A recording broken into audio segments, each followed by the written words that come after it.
खैरियत तो है इफ़्फ़त आंटी।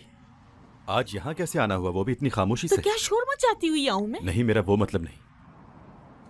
जो मेहमान आए हुए हैं, क्या तुम उन्हें जानते हो? हाँ, हानिया मैडम, उनकी अम्मी आई हैं। मुझे यकीन है उन्होंने आपसे भी ये बात छुपाई होगी। इतने सालों से हम उन्हें आपकी बेटी समझते रहे। जब पता चला उन्हें अडॉप्ट किया गया था तो मुझे तो सुनकर बहुत हैरानी हुई। जरा ये सब कुछ शुरू से बताएंगे कि आखिर मुहाजरा क्या है? कोई मसला नहीं।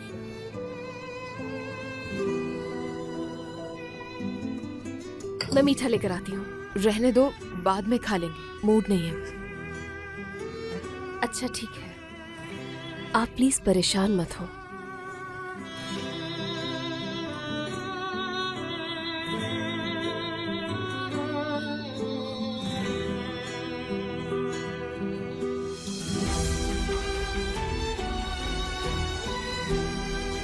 मैं जानती हूँ सना का गुस्सा थोड़ी देर का है, वो ठीक हो जाएगी।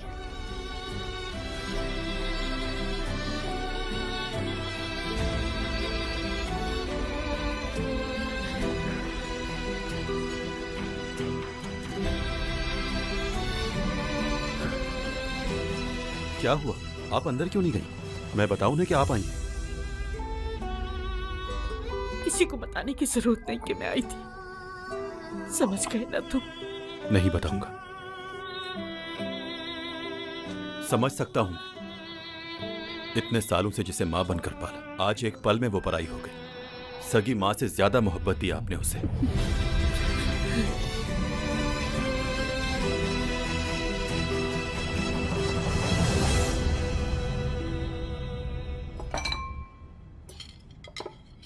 ये लें, ये आपके लिए। शुक्रिया बेटा, इतना सब कुछ बनाने की क्या जरूरत थी? वैसे एक बात बताऊं, मैं ये मीठा मैंने नहीं बनाया है। क्या करूं, इतने काम थे कि वक्त ही नहीं मिला, इसलिए बाहर से मंगवा लिया। सनम बेटा, थोड़ा सना को भी दे आओ ना। सच कहूं तो मुझ में बिल्कुल भी हिम्मत नहीं है उसके मुंह लगने की। मुझ में भी। मैं किचन में रख देती हूँ, अगर उसे खाना होगा तो खा लेगी। हद हो गई है। एक लड़की से आप सब कितना डर रहे हैं? आप लोगों को इतना भी उसे सर पे चढ़ाने की जरूरत नहीं है। पता नहीं क्या समझती है खुद को। तुम लोग इतना गुस्सा मत करो उस पर, अभी उसकी सिचुएशन ऐसी नहीं। बहुत मूड स्विंग्स होते हैं इस हालत में। गुस्सा हम नहीं, वो करती है हम पे। बस यही प्रॉब्लम है उसकी।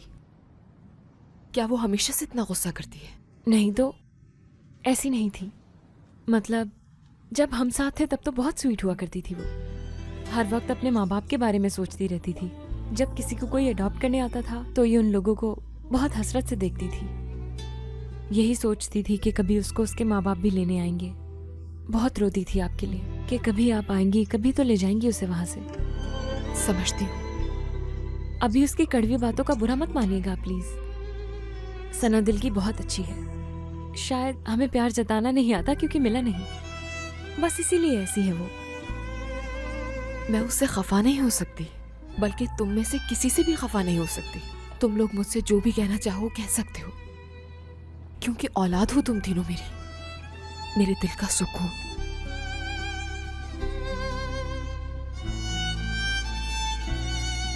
मैं टेबल साफ कर देती हूँ। मैं तुम्हारी हेल्प कर देती हूँ।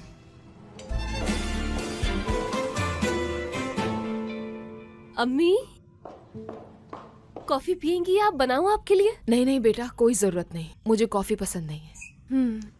सादिया कहाँ गई है? सो गई होगी वो। हाँ, इतनी जल्दी सो गई है? हमें तो आज अम्मी से मिलकर बहुत सारी बातें करनी थी, ऐसे कैसे सो सकती है वो? सना और सादिया की कैफियत समझ सकती हूँ मैं। जिंदगी में कुछ चीजें कबूल करना आसान नहीं होता। उन दोनों को भी थोड़ा वक्त चाहिए, समझ सकती हूँ। बस आप परेशान नहीं हो अम्मी, उन्हें थोड़ा वक्त दें, देखिएगा वक्त के साथ ठीक हो जाएंगी। तुम्हारे अंकल ने काफी कुछ बताया तुम्हारे बारे में, कि तुम्हारी रिसेंटली शादी हुई और तुम्हारा शौहर तुम्हें शादी की रात ही छोड़ गया।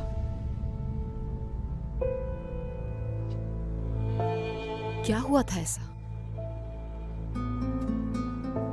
झगड़ा हुआ था क्या? नहीं, ऐसी तो कोई बात नहीं। उन पर बहुत बड़ा कर्ज था, इसलिए वो चले गए, यही सच है। ये तुम्हारी माँ है सनम, बताओ ना इन्हें किस किस्म का आदमी था वो।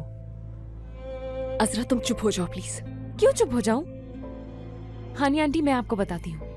इसका शौहर निहायत गिरा हुआ इंसान था, आए दिन इस पर हाथ उठाता था वो। क्या ये सच है? बोलो।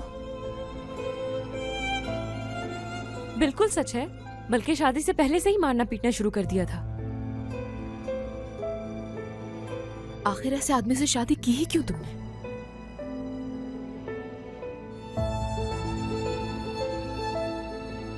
मेरी कुछ अपनी मजबूरियां थी अम्मी, लेकिन अब आप बेफिक्र हैं, अब ऐसा कुछ नहीं होगा। वो मुझे छू भी नहीं सकता है अब। और तुम ये बात इतने यकीन से कैसे कह सकती हो? क्योंकि अब वो वापस नहीं आएगा।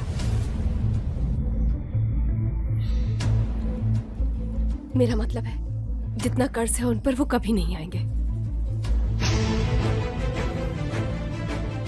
ये बात हमेशा के लिए खत्म हो गई है।